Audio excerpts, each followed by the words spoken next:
We all got 2020'd, but I'm not playing the victim card, and I don't want you to either.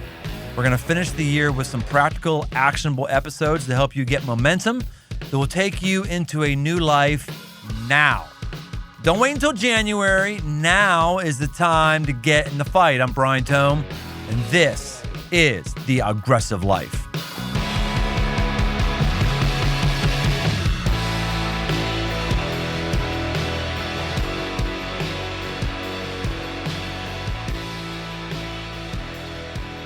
Welcome to The Aggressive Life. Today, we're going to talk about something that you think about a lot. I mean, a lot. We're going to talk about something today that bogs you down or utterly exhilarates you. I don't care if this topic drains you. I don't care if this topic energizes you. I don't care if you feel like a winner when it relates to this topic. I don't care if you feel like a loser related to this topic. I don't care. I know today is going to hit all of us where we are. We're going to talk about money. Money.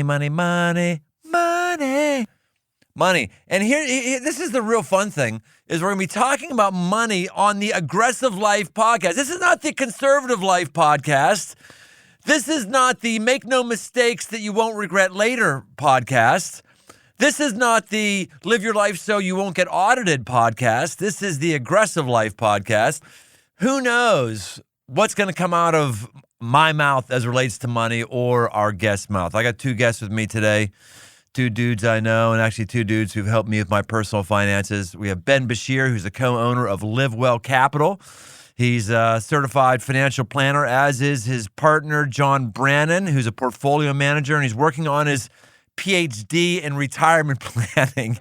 So exciting. A PhD in retirement planning. Thank goodness I am married now. If I had to find a woman today with these kind of credentials, I don't know how he would sell that. You have never touched a real woman if you told him it was a PhD in retirement planning. I'm a doctor of retirement planning. Actually, we're going to keep this here because we're going to get back to this. This is one of the reasons why I wanted these guys and John, because his PhD coursework is fascinating as it relates to finances, and I think a lot of us are going to be just incredibly helped and thankful that we tuned in today. So, why do you guys think it is? Why are finances such a heavy topic? Do you find that with your normal clients? Is it a heavy topic, or people always coming to you going, "Oh, good, I'm excited to get with the finance guy today"? You know, I think the interesting thing when people come in, there's a heaviness when people come into our office about finances that everybody assumes that everybody else is knocking it out of the park and that they're the only person that's made the mistake they've made. They're the only person that doesn't have the right emergency fund, hasn't made the right call. And so I think because we live in an Instagram, keep up with the Kardashians world, everybody thinks everybody else is doing great. And they think when they come into an advisor's office, we're going to tell them how terrible they're doing. And the reality is most people, once they open up and start talking about money, realize we're all making mistakes, and it's not that hard of a topic to talk about. It's just stepping on the scale, seeing how much you weigh, seeing where you are, and then trying to figure out how to get ahead next. Yeah, I relate to that completely. If I was the average guy or woman listening to the podcast, I might tune out right now because much of my financial life has been shame-ridden. I've just felt awful about it. Liv and I, when we got married 32, 3, whatever the heck years ago it was, don't tell my wife, I can't remember how long it was. You know, we did a debt consolidation loan. We basically consolidated her debt and my debt in the marriage. That was back when you actually had payment booklets. They still have payment booklets.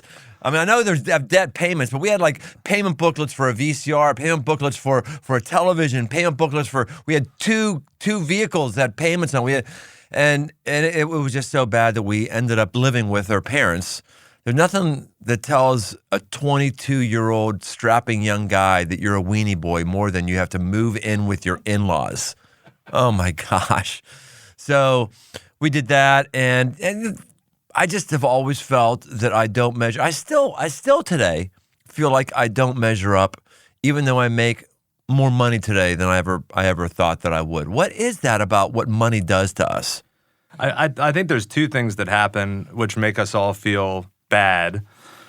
One is we're in this constant race of not playing our own game, not understanding what we want, what our goals are, what's the life we want. So because we don't know what we want, we compare ourselves to others, which makes us feel bad. And the second thing that happens is the more successful we get, if you are fortunate enough to be successful, your finish line keeps moving further out with what you think is normal. So there's a book called The Psychology of Money where he talks about the goalposts keep moving. And so if we don't set our own finish line with what is an appropriate goal, what's an appropriate retirement, the answer is always more, right? And so I think figuring out what's enough, and there's this healthy line of appropriate ambition. You want to grow your portfolio, you want to save more, but the obsession with always having more, I think, puts people in this spot where they can never actually arrive at any level of financial freedom because the answer is always a moving goalpost, a moving finish line out into the future that they never get to. I find it's not just whatever the retirement number is. I find it's just what your savings is. Like, when I was 22, if I had $1,000 in the bank, if I had enough money for the car insurance payment, 2 months ahead of time, I felt utterly rich. It was like, oh my gosh, this is utterly I'm crushing amazing. it. It is. It was like, wow, this is stunning. And of course, I have much more than liquid savings of $1,000 right now. But like every mark that I've had of that liquid savings, so I have, I've got more. I wish I had 6 figures of liquid savings. I have 5 figures, but it's like that number is like if I would have seen that number just 15 years ago, I would go, oh my goodness, you got to be kidding! This is ridiculous. But I look at that number and I go, oh man, that should be a little higher right now because you're right. You always feel like if you're not getting more, something's wrong. And the whipsaw that people took in March with what came about because of COVID, all of a sudden people saw a significant hit. Perhaps a digit went away. And that whipsaw that they feel of seeing a digit disappear from the number, it hurts. It's possibly back, depending on your allocation and stuff at this point. But to be tied to the roller coaster that is that, which I think a lot of the financial apps, Instagram keeps us socially connected to what we ought to be doing, and a lot of the financial apps that are out there keep us connected to what did the price do right now? What was it 2 minutes ago? Behaviorally, that's not really the type of thing that brings a lot of happiness. Right. Now, I want to get into some of the X's and O's of financial planning for everybody at all income levels. But I just want to first get something that's really fresh that I got from you guys. You guys pushed me on. John, let's talk about you, the geek who's now touched a real woman. You're tell us about your focus in your PhD. This is fascinating. The research was all about how you give away money.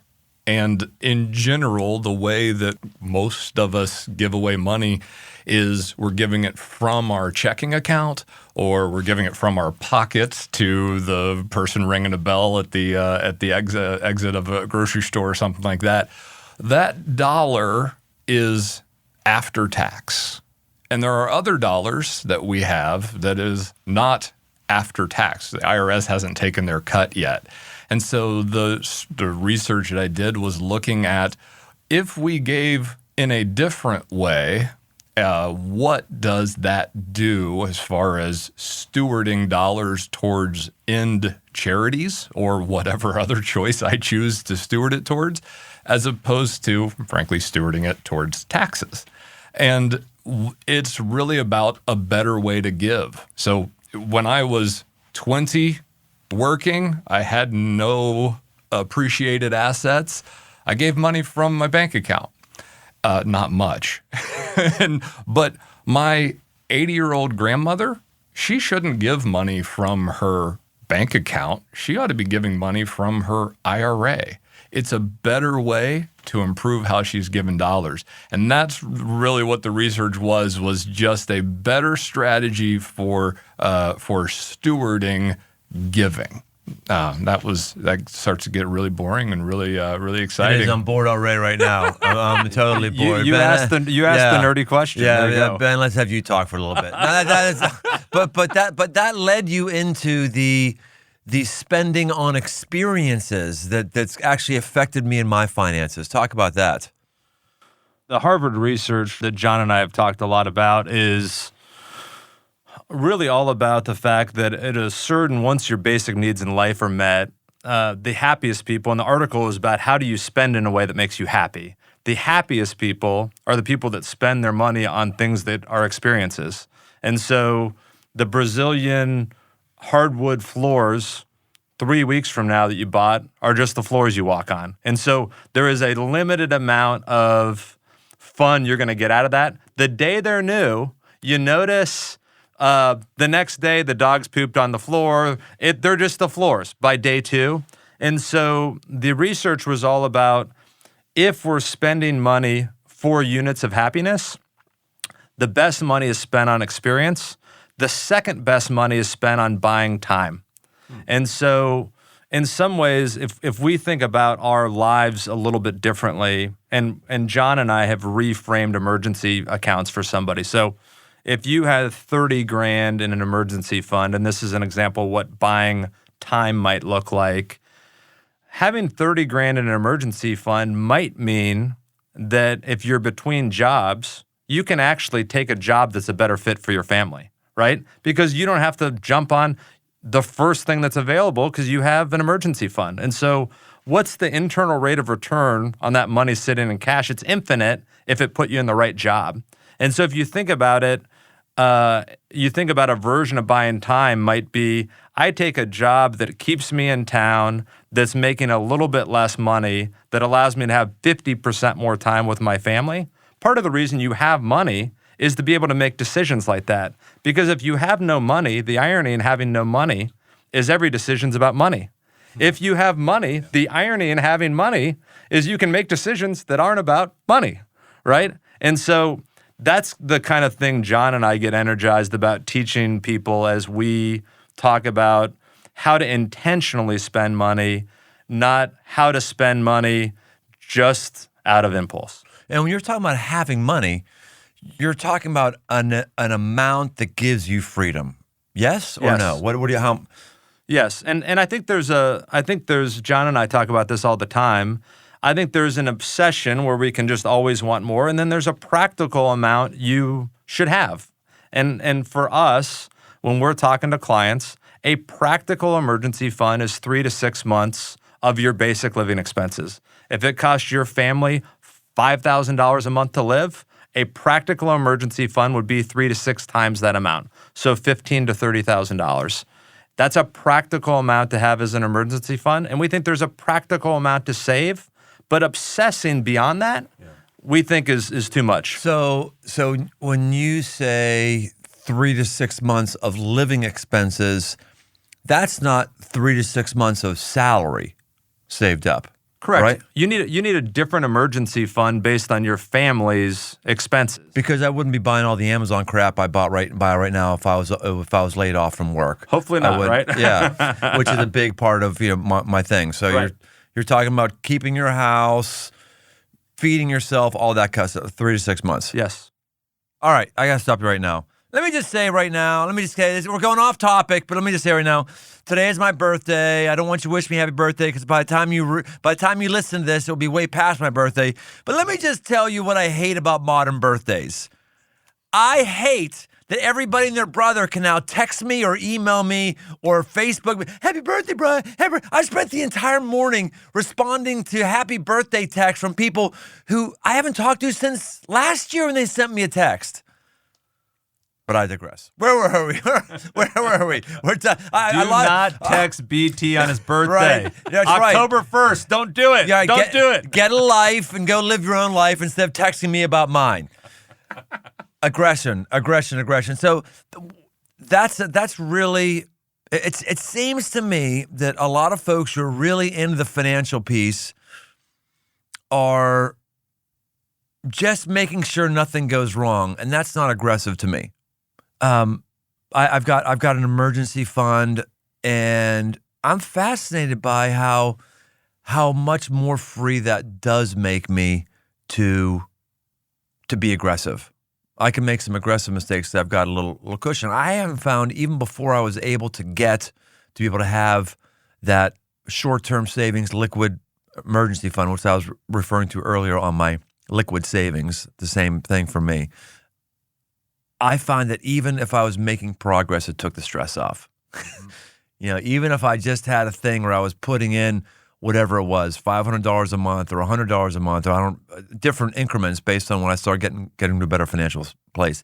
Just feeling like I'm doing something. I think that's what hurts many of us financially, is we hear all the advice, we hear all the things we should be doing. We go, I'm a loser, I'm not doing that, I can't do that. So we just stick our fingers in our ears like Dumb and Dumber and go, ah, la, la, la, la. I don't want to hear it because I can't do it. What do you have to encourage those of us who are in that spot right now? What can we do to just feel like we're going someplace? I think so much of the advice ends up being average. So take a piece of advice. You're supposed to save 20% on average during your working years. That's asinine. Are you freaking kidding me? That's they say 20%? It's 10 to 20%, depending on when you started, whatever. But let's think about the different life phases that someone goes through during a working career that arguably started for many 16 and runs all the way to the Social Security traditional age of 65. It's more than that now. But during that time span, I was making minimum wage flipping waffles at Waffle House, and then Smothered and covered. And then it goes to a period where I'm a single guy living in Chicago, and then I'm married, and all of a sudden double income, no kids. That dink lifestyle, double income, no kids.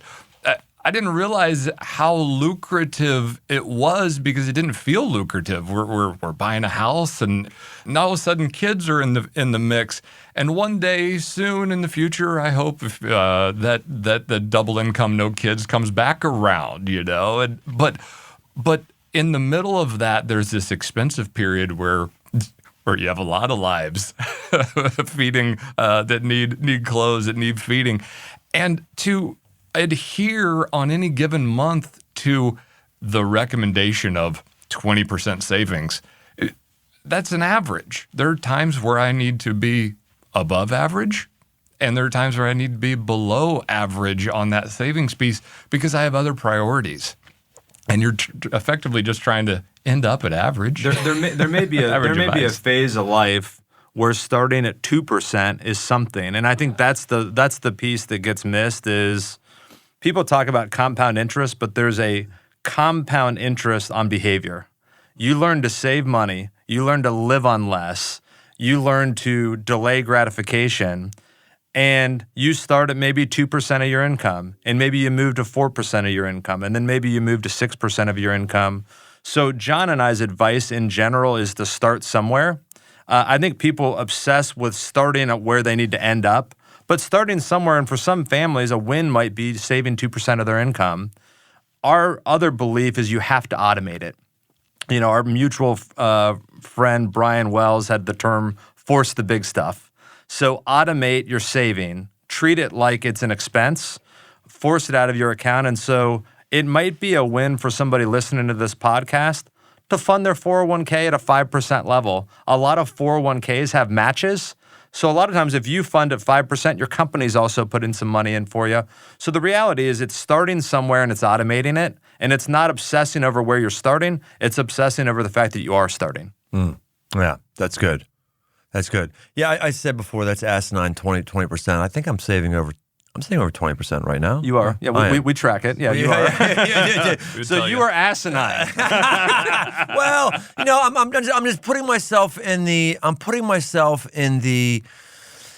seat of the 20-year-olds, the 30-year-olds here, at least for me, 20-30 with 3 kids, and that I just couldn't do 20%. There wasn't any way. So what I would do, and I would hear that, I would just, forget it. I'm not doing any of that stuff. And I just want, I want, if you're going to be aggressive, being aggressive doesn't mean you are doing everything right. It means you're starting to go in the right direction. That's what being aggressive is. It doesn't mean I've arrived. It's like I'm pushing, I'm going. So this aggressive move that Ben just mentioned. If you're feeling that your savings aren't right, make something automatic. Pay yourself first. That's a good one. Let's get back to this. I love this phrase you used. Units of happiness. Money buys units of happiness. Talk more about this. Well, I think one thing we don't put enough thought into, because you tend to, if you look at the way we shop for a house, you look at the way we shop for a car, we don't look at the fact that all of our decisions in life are cumulative. So if you think about it, you go to a mortgage broker and they tell you how much house you can afford. You go to a car dealership and they run the financing and they tell you how much car you can afford. And we don't really think about what is the impact of how much margin I'll have left if I do all these things. And it's really about intentionally spending your money and having an intentional, aggressive look at the life I want to have 2 years from now, 5 years from now, 10 years from now. And I think the reality is we don't have money to actually buy units of happiness if we've been unintentional in our spending ahead of time. And so the thought is, we talk about a really simple rule called the 50-20-30 rule. Your fixed expenses shouldn't be more than 50% of your income. Your savings should be 20%, and you should have 30% left for discretionary. And so if you set up your life in that way, intentionally ahead of time, you can actually be intentional about your spending. What are your hobbies that you enjoy doing? Is it a pool for the kids? Is it a house where you're, in some ways there are all these things that where you mix experience with materialism. Like we actually have a house that is probably some would consider on the upper end, but we have it because I want to be the kind of family where my kids and their friends are playing at my house. And so that for me, if I'm thinking about 5 years from now, I want the kind of experience where we're all together. And I want the kind of house where other kids are coming over. So I'm intentional about the future happiness I want, those units of happiness, and I'm organizing my financial plan around heading in that direction of that life. So you're not buying a house that tells yourself I've arrived and is bigger than the next guy's. You're buying time with your kids. You're buying extended fun time with their friends at your house because you don't want them to go to someone else's house. That's what you're buying. Yeah, and it's a slippery slope, right? Like John and I talked about this house before we financially counsel each other. So I think you got to check your motivation. So is this house about ego? Is this house about the fact that I want more family time? And so I think when we do things, we need to have a self-check on what our motivations are ahead of time. And for me, when we really got to the bottom of it, Lindsay and I, as we're talking about this house, this purchase, it was about the kind of family we wanted to be in the future, not about the size of the mortgage or whatever. It still has to make financial sense, but it's a reframe of the life you want versus what's the thing that I can afford the most to impress people around me that I don't even like anyway half the time. The people that text me on my birthday, like yes, you. Stop texting me on my birthday. Yeah, that's right. It's a tough life for BT. He's getting too many texts on his damn birthday. Too many people like me. Too many people actually want to love me and make me feel good. I don't want that. I don't feel like crap. Like you've forgotten about me. That's what I want. That is That's really good. We have to decide how we want to live our life. And you just dropped another one that I don't think people grapple with. You share finance with one another. Why is it that we don't let other people into our financial lives? I know for me, I'm not buying a new motorcycle without my friend knowing about it and how much it's costing. I've been looking at putting a pool at my house. And how many times have you and I talked about, is it right for me to do a pool? And just buy the pool. But the Bible says there's victory in the counsel of many. There's victory in the counsel of many. And I meet a lot of people who are in really difficult financial spot because they refuse to get anyone's counsel. They just wanted what they wanted, and now they're paying the price. A hugely aggressive financial move is to tell somebody else about your money. Ask somebody else's opinion before you get into that car payment, right? Totally agree. But there is a secrecy that we all have about money. My gosh, share your financial stuff even within your family. Within spouses, sometimes don't talk about money. They have separate finances. Blows my mind because we're so intricately related within marriage, and the need for spouses to come together and talk about money. It's hard. There are different viewpoints that you'll find and on things you'll uncover there within that conversation within marriage, and it's healthy. My wife and I are coming up on 10 years, and we're getting. And she won't let you buy a motorcycle. Just noted. I did not say that, and I'm in trouble now. Whoa, man. Accountability. This just changed the world right now. She actually did give me permission, but that sweet little girl that I have at home, I've realized, man, I just don't want to do it. 3-year-old daughter. So you're trying to say BT doesn't care about his kids by Yeah, having a what are you trying to motorcycle? say here, right? I think they're grown now. I think they're on their own. Oh, so they're good. grown. They're They don't good. matter to me You're and never God. done parenting. Only when they're young does God really care about them. Do I care about them? I read that somewhere. Yeah, right. Exactly. I think to summarize, whether it's marriage or whatever, bad decisions get made in the dark. I think the reality is, if you look at people that are constantly doing stuff in secrecy, you get out of check. And, the great article I was reading the other day that people don't know, Bernie Madoff, when he started stealing money, was worth $100 million, right? So he had made it, right? I mean, I don't know what made it means, but, if he had counsel, if he had friends, if he had perspective on what mattered, he had perspective on his finish line, perspective on where he was, and actually had transparency in relationships, that actually stops a $20 billion fraud, right? There was a $65 billion fund. He stole $20 billion. But we don't look at what was the cause of that. If he has perspective, the whole fraud never happens, right? He had already made it. And what allowed him to steal all the money is because he was so legitimate before he actually stole the money. And so it's kind of the silliest thing that's obvious is good decisions get made inside of relationships, right? Inside of transparency, not outside of transparency and outside of relationships. There's a big difference between being transparent and seeking the counsel of others and bragging and comparing yourself to others. So there is a difference. It's not about asking everybody in your life about something, but I think all of us, whether it's an advisor, whether it's a coach, whether it's a friend, whether it's a spouse, I think should check ourselves before we're doing stuff, before we're buying stuff, running ideas by other people, because what it does is it seasons the idea a little bit. You get some perspective, and it keeps you from doing just crazy stuff later in the dark because you've lost perspective on what really matters. Yeah. So we're getting a theme here of countercultural aggressive counsel. One is spend money on units of happiness, which is experiences. Not if you want Brazilian hardwood floors, and you can, that's okay. You're not down on that. But when we go on a vacation, that money works really hard for us, doesn't it? Absolutely. Because we have the time that we get to spend fantasizing and planning it.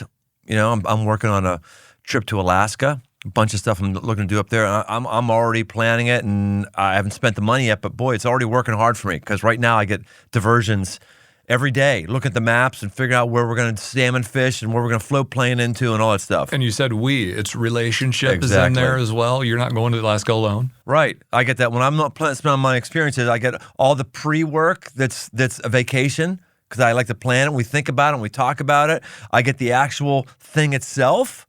And I get the memories afterwards. I get all that. I never get that from a watch I buy. The second, I think, countercultural thing we're looking at right now is bring people into your money. Do not be on your own. What else? What's some other countercultural aggressive things that you counsel people with? So one simple thing, we talked about it earlier, and we almost kind of made fun of it earlier, but the number one predictor of your future net worth is what percentage of your income you save. It's so simple, and it's ultimately the only thing you can control. I can't control what the stock market does. I might be able to make great moves over the long run, but I can't actually control whether it's up or down today. And so if you look at what is going to predict your future net worth. It's what percentage of your income you save. It's really simple. And if you're not saving any right now, don't be discouraged by it, but just know you'll never, ever hear it on TV. The reality is you need to learn how to live on less than you make and save it. Wait. What? Do what? It's really complicated. Live on less than I make. Very complicated. You got to go to school for like 8 Yeah. years. John got a PhD in this. It was like, wait a second. At the end, we need to spend less than we make. And there's actually two ways to do it. I mean, John and I are very different.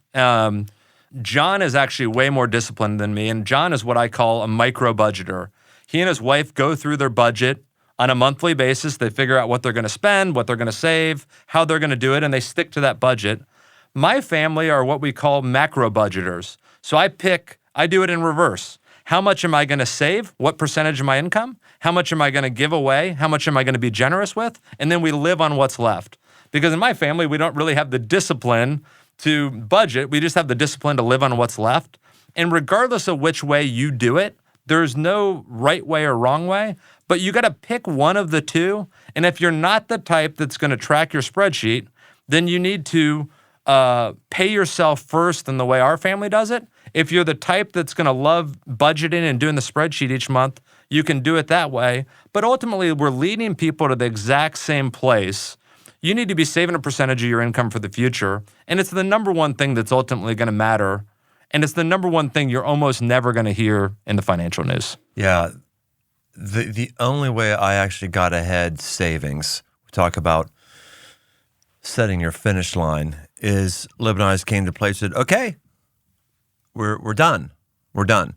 We don't need to buy more new clothes than we buy right now. We're not going to upgrade our vacations. We're not going to upgrade our cars. And when our cars break, we're going to, get a new car, but we're not saying, okay, we've driven a Chevy. Our next thing is going to be a Caddy, or our next thing is going to be a Tesla.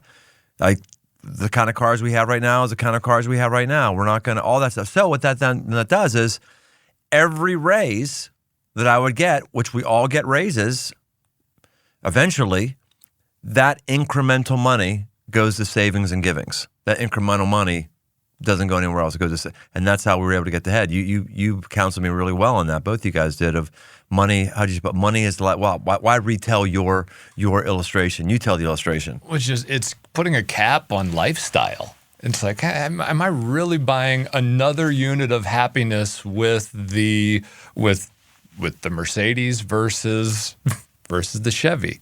I don't have any problem with either one of those. I love them both. They get me from A to B. They're wonderful. But from a lifestyle standpoint, does every single aspect need to creep up? Or do I need to be intentional about the areas that I want to allow to creep up? If it is spending more money on the pool so that grandkids come over and you get to spend more time in a relationship with the next generations, and you're providing a space, like, oh my gosh, let those costs creep where it makes sense to. And if they come at the cost of the car that you're driving from A to B, the transportation, great. You're buying it. You're taking from one pocket and putting it into another area that's important. John's making a great point. He calls it, I love the term lifestyle creep. Lifestyle creep will happen if you don't automate it. So if you don't have a way that it's automatically going to do something for you, automatically going to go to an investment account, automatically going to go to giving, automatically going to go to your 401k, your lifestyle will naturally creep up. Like John and I went to college together. 20 years ago, we would have been fine sharing a Holiday Inn room with 5 dudes. I'd sleep in the bathtub. And so when you get more money, things start becoming different normal. I wouldn't do that anymore. All of a sudden, you want your own bed. Yeah, you want your own bed, right? I want a different bed than you. And so there's a certain amount of lifestyle creep that is healthy, right? But when you get to a certain level, the whole point is the fact that if you've figured out what's really important to you and what's the life you want to intentionally live, then you need mechanisms that when a raise happens, you have savings that automatically goes. And maybe we're a big fan of enjoying the fruits of your labor. So maybe you save half of the raise. Maybe you do something intentionally fun with half the raise. People over and over again say to us, I can't believe how much money I'm making, and I don't know where it goes. I have as much extra money as I did when I was making half of what I'm making now. And so everybody has this phenomenon, and the fact that if we don't automate it, if we don't have a plan, we will find something we need. And we live in a country where it's very easy to consume. We're in a global pandemic, and you can still get stuff delivered to your house the same day. And so I think it's healthy to know that we are hardwired to be consumers, and we need to do stuff intentionally to battle that. And so our natural state will be to spend whatever level of income we make. And so if we don't put natural barriers in there, pay yourself first, automatically give. John and I laugh about before we both gave automatically at church. You know, the basket comes around and you have like your alligator arms out and you don't put any money in, right? But when you automate it, it's not painful because you've made the decision ahead of time. And so all financial planning is prioritizing what's important and making every decision ahead of time so you don't have to make it in the moment. Because when we have to make the decision in the moment, we make terrible decisions. When we have to save money in the moment, when we have to be generous in the moment, we end up making the wrong decision. But when we prioritize what's important and automate it ahead of time, we actually take the pain away. John was mentioning it earlier. We take the friction out. Right. And so when you take the friction out and it's just automated, you find a way to actually just live on what's left. Well, and it's also the aggressive thing to do. Passivity, again, is just waiting to hope it works out. But when you say, no, I'm going to make it work out because I'm going to punch in the numbers that says this gets sucked out of my account immediately to this place, that's an aggressive move. Now, the most aggressive move financially, I think the most powerful move financially, we haven't talked about it yet, but we'll spend a couple minutes on here, is giving. And I'm not playing the pastor card, though that is my day job. I'm not playing even the Bible card, though I read the Bible and the Bible is very, very clear on this. I'm playing the human behavior and what I've seen work with person after person after person. You talked about your 50-30-20 split. I believe that first 10% needs to go outside of yourself and needs to go to God. That first 10%. In fact, Robert Kiyosaki in his old book, remember that Rich Dad, Poor Dad? It's a fascinating book. The guy had no spiritual moorings at all, or at least not that he ever talked about. Said that. He actually talked about the principle of tithing because there was something, I think he put it in the cosmos that it comes back to you. I think he might have talked about karma. And I'm not even saying it comes back to you as much as when I make that my first thing as my minimum, it helps me be more diligent with the other 90%. I waste less money. Or why is, I know you guys are both on the same page, why is the generosity so frequently opens up the door financially for people? So one interesting thing, we do believe generosity should be hardwired into planning. So when we talk about 50, 20, 30, it's in the 50, right? Okay. So because we have a lot of, John's getting his PhD in generosity. We have focused on this as a firm. And so we've spent a lot of time thinking about this.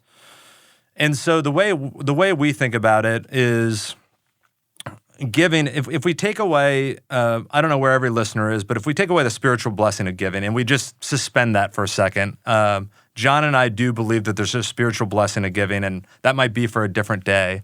But if we're talking about just the practical benefit of giving, I think it teaches people that it's not all about me, right? When you actually give, you're actually saying, my life is not all about me.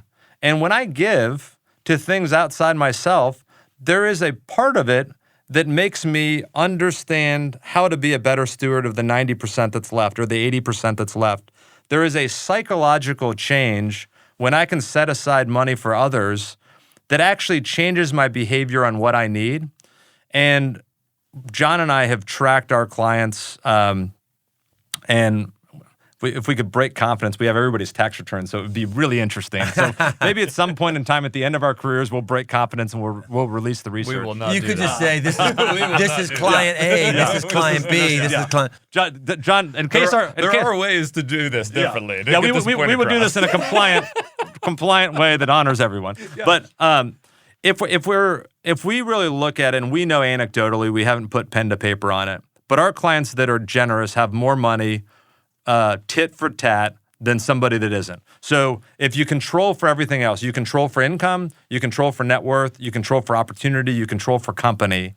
When we look at our clients and we look at Which is how many roughly? Just give a name, like roughly how many clients? if you look at our whole firm, the ones John and I manage are about 300. Our whole firm might have 800 clients. Okay. So we have 300 people that I say we're doing life with. They have something come up. They're texting me on my cell phone to see what's going on. On your birthday. On my birthday, hopefully not.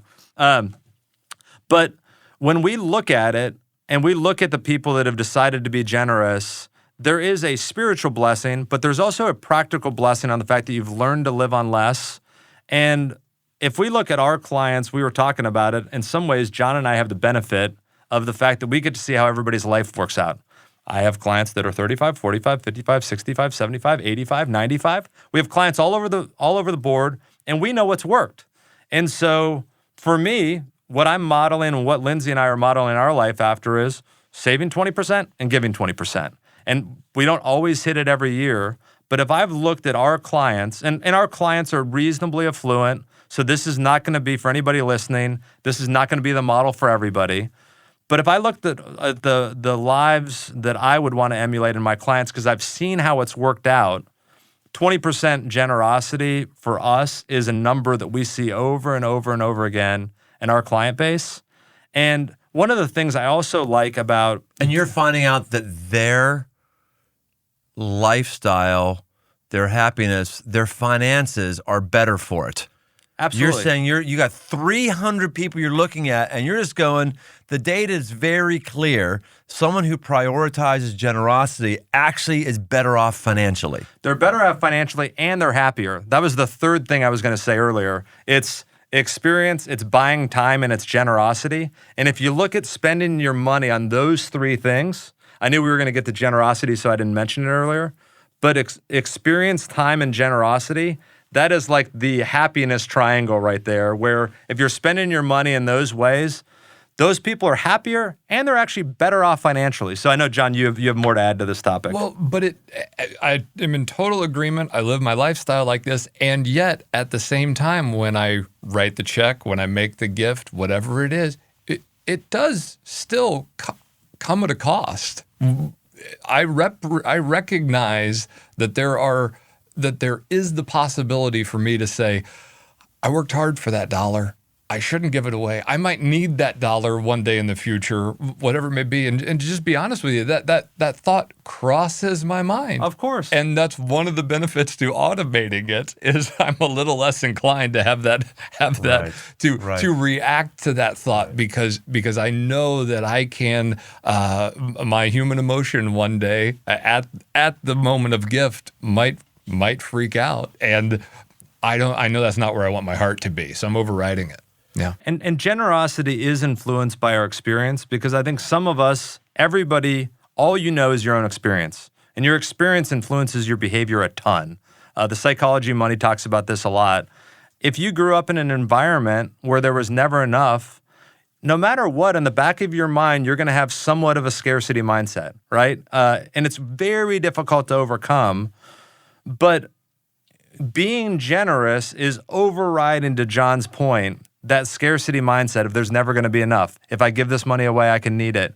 And what we've seen on the back end of studying hundreds and hundreds and hundreds of clients, there's nobody that says at 65, I wish I hadn't been generous and I wish I hadn't saved so much money. It just never comes up. We hear all kinds of other regrets. And in some ways, in financial planning, which I'll talk about if we have time for it, in some ways, financial planning is us helping people manage their regrets. What are the regrets you don't want to have?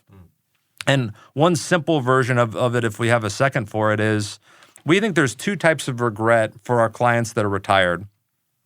And there's one type of regret that I got to the end of my life and I wasn't a good steward of my finances, and I ran out of money and I needed help. I was always chasing the next dollar.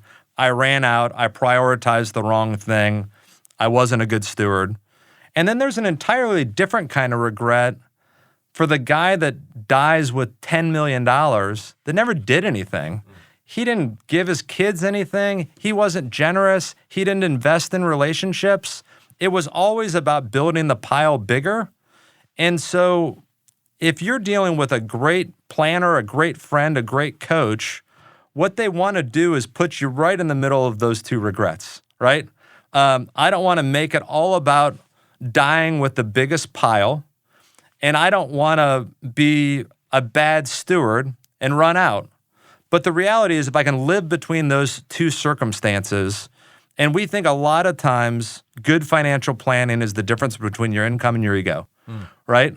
If you look at how do I live in a way that I can drive the best outcome without ultimately making it about making the biggest pile of money I have when I die. Yeah.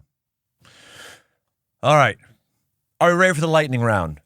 Now, I normally don't have two people in here, so I can only do one person for lightning round. I'm going to pick Ben. John, is that okay with you? It is. Do you want to like study up on actuarial tables or anything like that to do for your PhD? You can't put nerdy stuff in a lightning round. It just doesn't fit.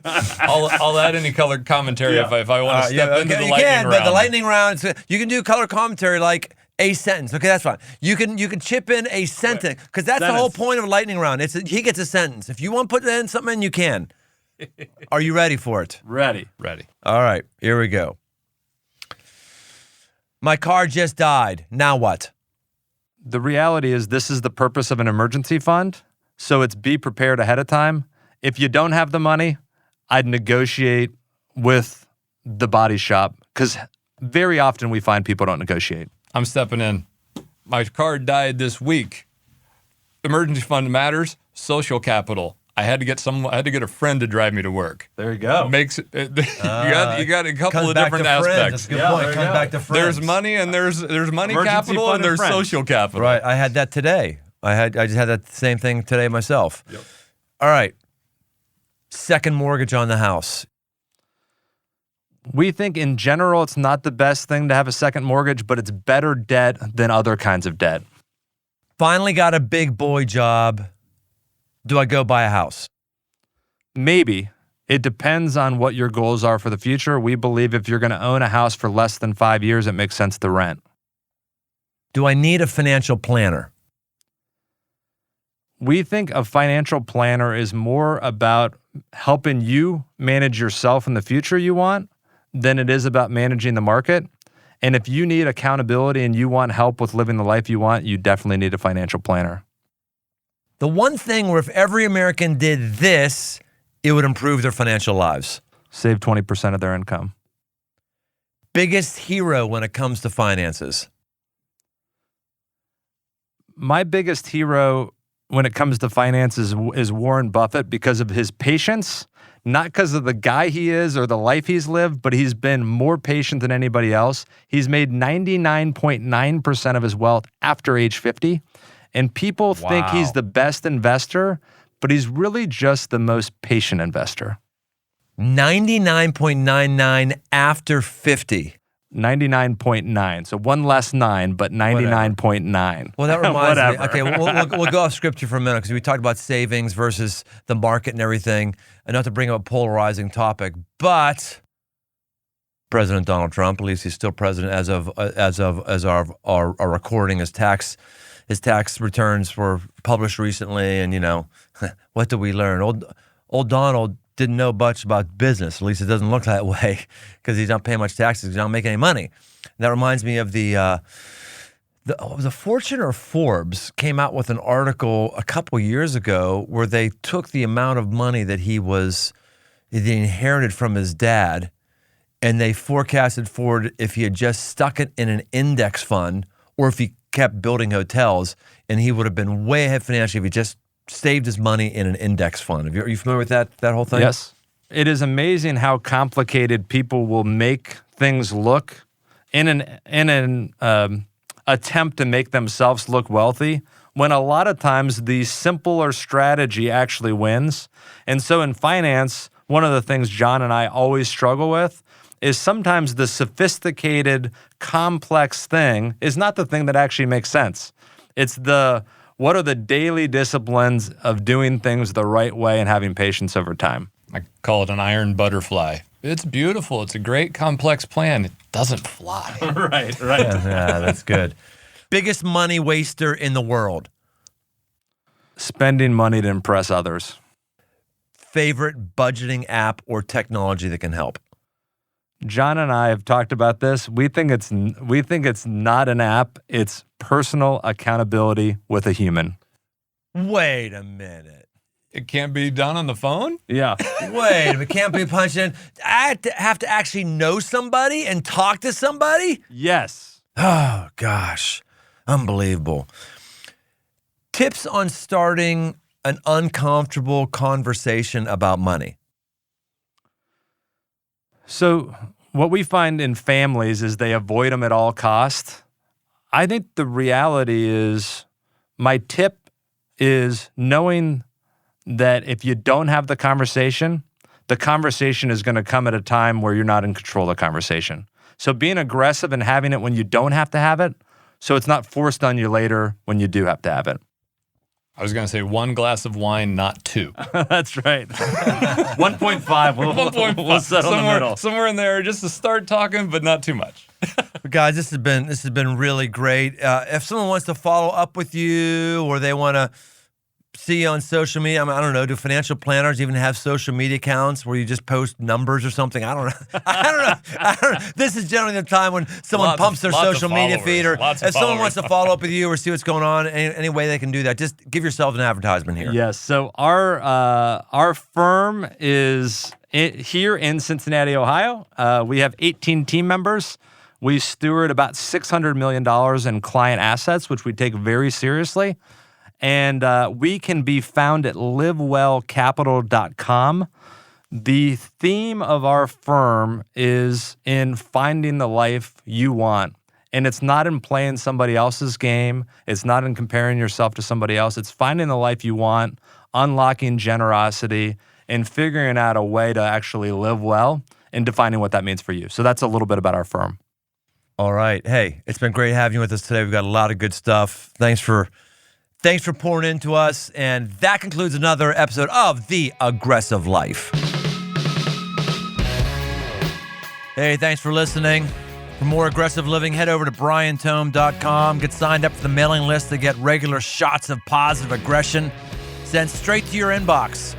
And while you're there, you can also find articles, podcasts, and books. I'm also active on Instagram. Search Brian Tome. Special thanks to the band judges for the music. Aggressive Life with Brian Tome is a production of Crossroads Church, Cincinnati, Ohio.